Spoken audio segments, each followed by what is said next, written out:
Bienvenue sur la Minute Agile. Ce soir, nous allons parler de la sprint planning. Vous allez voir, c'est un peu plus compliqué qu'on peut l'imaginer. N'hésitez pas à vous inscrire sur notre chaîne YouTube afin de recevoir nos dernières vidéos en notification. N'hésitez pas à me suivre sur l'ensemble des réseaux sociaux. Vous pouvez voir les liens en bas de cette page. Je partage de nombreuses choses, que ce soit sur Instagram, Twitter, sur LinkedIn, sur Facebook. Voilà, ce sera un plaisir de vous partager un ensemble de choses autour de l'agilité. Et d'ailleurs, vous pouvez voir en bas également l'adresse du blog MyAgilePartner. C'est un référentiel agile qui vous permettra d'avoir un maximum de choses.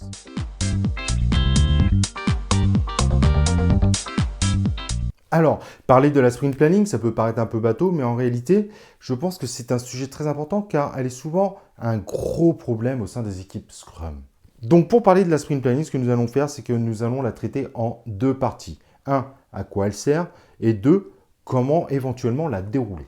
Comme son nom l'indique, la sprint planning permet de planifier le travail, de cadrer l'ensemble du sprint qui va se dérouler. En général, elle dure entre 2 et 4 heures pour les sprints de 2 semaines et 8 heures pour les sprints d'un mois. Je tenais à le signaler parce que je vois parfois des équipes qui font des sprint planning en 30 minutes, 1 heure. Et souvent, c'est parce qu'en fait, il y a un gros problème, c'est que la sprint planning n'est pas faite au complet. Donc, nous allons voir pourquoi. Les deux questions qu'il faudra se poser pendant la sprint planning et auxquelles il faudra répondre, c'est vraiment les objectifs de la sprint planning. 1.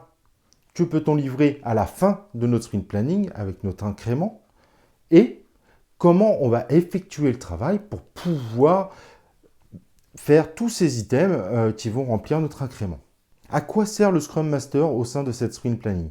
1. Il va faire en sorte que les gens font bien cette sprint planning, la planifient bien et vont bien la réaliser.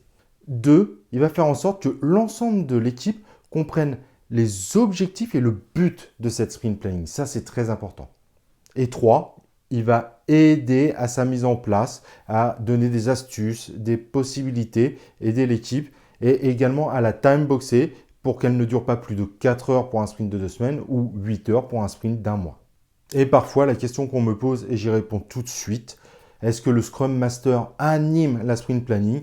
Non, ce n'est pas à lui de l'animer. C'est l'équipe, c'est la cérémonie de l'équipe. Il va aider surtout sur les premières sessions, mais en réalité, c'est plutôt le Product Owner et l'équipe de développement qui vont auto-animer cette cérémonie. À présent, nous allons voir tout ce qui est nécessaire de faire dans une sprint planning. Et vous allez voir que souvent, les équipes en oublient une partie.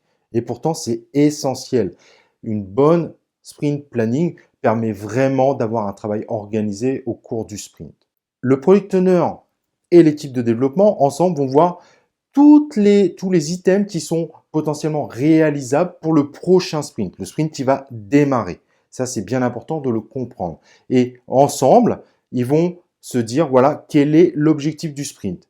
Évidemment, le Product Owner, lui, va miser ce côté un peu valeur que peut délivrer le prochain incrément. Il va faire en sorte de délivrer un maximum de valeur. Mais l'équipe de développement, parfois, a des contraintes et des conseils à donner au Product Owner. Donc, c'est un travail de négociation et de collaboration entre le Product Owner et l'équipe de développement pour savoir quel va être l'objectif du sprint et quels vont être les items qui vont être mis dans ce sprint pour répondre à l'objectif du sprint. Il n'est pas forcément nécessaire que tous les items répondent à l'objectif du sprint. Il faut savoir qu'il est tout à fait possible de rajouter des items qui ne répondent pas à l'objectif du sprint. Exemple, des bugs ou du refactoring, voire d'autres choses. On va voir justement un cas un peu particulier juste après. Je vois assez régulièrement certaines équipes qui me disent c'est très difficile parce qu'on a des développeurs qui font que du front, des développeurs qui font que du back, on a un testeur qui fait que des tests, on a un UI qui fait que des designs. Alors comment on fait? Parce que parfois, le front va pas avoir beaucoup de travail ou l'UI va pas avoir beaucoup de travail et c'est très compliqué pour organiser tout ça. C'est justement l'un des objectifs de cette sprint planning. Et donc, si jamais, par exemple, à un moment ou à un sprint, le développeur front n'aura pas beaucoup de travail, on pourra voir quel travail il pourrait faire pour compléter son calendrier. Ça peut être par exemple du refactoring de la partie front pour améliorer encore, parce qu'on sait pertinemment qu'on peut toujours améliorer le travail à réaliser. Ça peut être également de se dire, ah, on va profiter de ce moment-là pour faire une collaboration, le développeur front et les utilisateurs, au moins les utilisateurs clés, pour essayer d'améliorer les interfaces, pourquoi pas avec l'aide de l'UI s'il a du temps également. Donc en réalité, il faut compléter le travail avec des choses qui vont continuer à améliorer le produit. Mais pour faire cela, évidemment, il faut prendre du temps pour faire notre sprint planning et c'est pour ça que c'est quand même assez difficile de faire une sprint planning complète en 30 minutes ou en 1 heure. D'ailleurs, si ce cas-là vous arrive, vous avez parfaitement le droit et il est même recommandé d'inviter ces fameux utilisateurs directement à la sprint planning pour voir comment on pourrait faire ce travail dans les 2 semaines. Parce que on va pas juste dire bon bah ce serait bien qu'on s'appelle ou quoi que ce soit. On va s'organiser pour que la réalisation de ces user stories d'amélioration puisse être fait vraiment dans ces 2 semaines. Et cela, quelque part, va amener plus de collaboration, plus de résultats parce que l'utilisateur est là, et un certain engagement de ces utilisateurs qui, s'ils disent bah, dans les 2 semaines, je vais pouvoir vous donner tant de temps, au bout d'un moment, ils seront bien obligés de le faire. Un point très important pour notre sprint planning, pour le nombre d'items qu'on va mettre dans notre sprint backlog, il faut bien comprendre une chose, il n'y a que les développeurs qui valident le nombre d'items. Même si ce nombre d'items, si on fait le total des points d'effort, ne correspond pas forcément aux anciennes vélocités, il faut comprendre que c'est les développeurs qui ont la décision finale de sur quoi ils vont s'engager. C'est très important. C'est logique en fait. Ils s'engagent sur quelque chose, donc dans ce cas-là, on les laisse dire sur quoi ils s'engagent. Donc la capacité de faire, elle est uniquement choisie par les développeurs. Et si jamais le scope prévu par le product owner ou proposé par le product owner est trop gros, les développeurs et le product owner vont partir en négociation, ils vont peut-être revoir le scope, ils vont peut-être revoir les objectifs du sprint, mais en tout cas, on laisse la main aux développeurs de façon à ce que leur engagement soit basé sur de bonnes choses. Donc, pour le déroulé global de la sprint planning, on fait un état des lieux de là où on en est. Ça, c'est très important.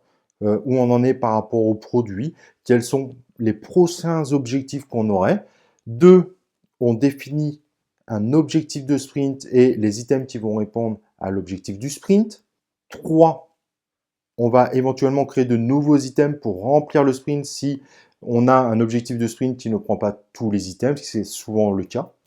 Ensuite, à partir de ce moment-là, l'équipe de développement va commencer à travailler pour savoir comment ils vont planifier leur travail, éventuellement qui dans l'équipe va prendre quoi, surtout sur la première semaine, comment ils vont faire pour réaliser le travail, est-ce qu'ils ont besoin de choses extérieures, donc ils vont vraiment planifier et cadrer l'ensemble du travail qu'ils vont faire.